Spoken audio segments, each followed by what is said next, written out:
മലയാള വിഷയത്തെ എല്ലാ മൈക്കിന്റെ ആവശ്യമൊന്നും തോന്നുന്നില്ല. എല്ലാവർക്കും നമസ്കാരം.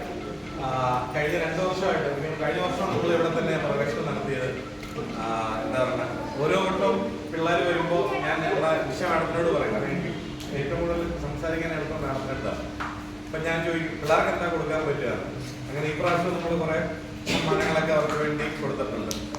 എന്ന് പറഞ്ഞാൽ കൈയടിക്കാനല്ല, നിങ്ങളെക്കാൾ ഏറ്റവും കൂടുതൽ സന്തോഷം പിള്ളേരെ പഠിക്കാൻ പറ്റുമ്പോൾ ഞങ്ങൾക്ക് തന്നെയാണ്. കാരണം എന്താ പറയണ, ഡിഗ്രി പിള്ളേരെ നമുക്കൊരു സെറ്റപ്പാണ്. അതുകൊണ്ട് തന്നെ പിള്ളേർ സെറ്റ് നാട്ടിൽ നിന്ന് മാറി നിന്ന് ഇവിടെ വന്ന് മലയാളം പഠിക്കുന്നതിന്റെ ആവശ്യം എന്താണെന്ന് എനിക്ക് കൃത്യമായിട്ട് മനസ്സിലായത് എന്റെ മോള് മലയാളം പറയാൻ തുടങ്ങിയപ്പോഴാണ്. വൻ അപകടമാണ് മലയാളം പഠിച്ചില്ലെങ്കിൽ നമ്മളെ കാത്തിരിക്കുന്നത്. ചില ഭാഗങ്ങളിൽ ഇന്ത്യയും ഒക്കെ ഒരുപാട് ബുദ്ധിമുട്ടുകൾ ഞങ്ങൾക്ക് വരാൻ തുടങ്ങി.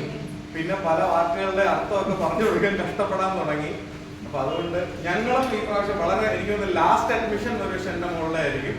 ഞാൻ നിർബന്ധിച്ച് ഇന്ന് പോലെ ഇടി ഉണ്ടാക്കിയിട്ടാ വിളിച്ചോണ്ട് കേൾക്കുന്നത്.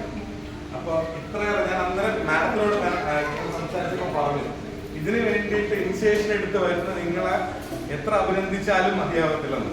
കാരണം അത് ഭയങ്കര എന്താ പറയുക, ഹൃദയപൂർവ്വം പറഞ്ഞതാ.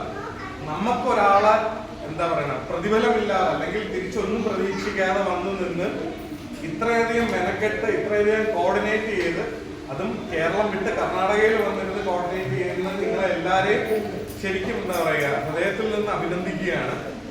പിന്നെ ഇതുപോലുള്ള കാര്യങ്ങൾ ഇനി കുറച്ചും കൂടെ കൂടുതൽ എന്റെ സ്റ്റൈലിലാണെങ്കിൽ കുറച്ചും കൂടെ കൂടി ഇപ്പൊ നമുക്ക് 10-20 പേരെ ഉള്ളെങ്കിൽ ഒരു 30-40 പേരിലേക്ക്, അല്ലെങ്കിൽ കന്നഡക്കാർ നമ്മളോട് മലയാളം പഠിക്കാൻ പറയുന്നത് പോലെ അവരും മലയാളം പഠിക്കട്ടെ എന്നുള്ള രീതിയിൽ നമുക്ക് ഈ സ്ട്രെങ്ത് കൂടട്ടെ.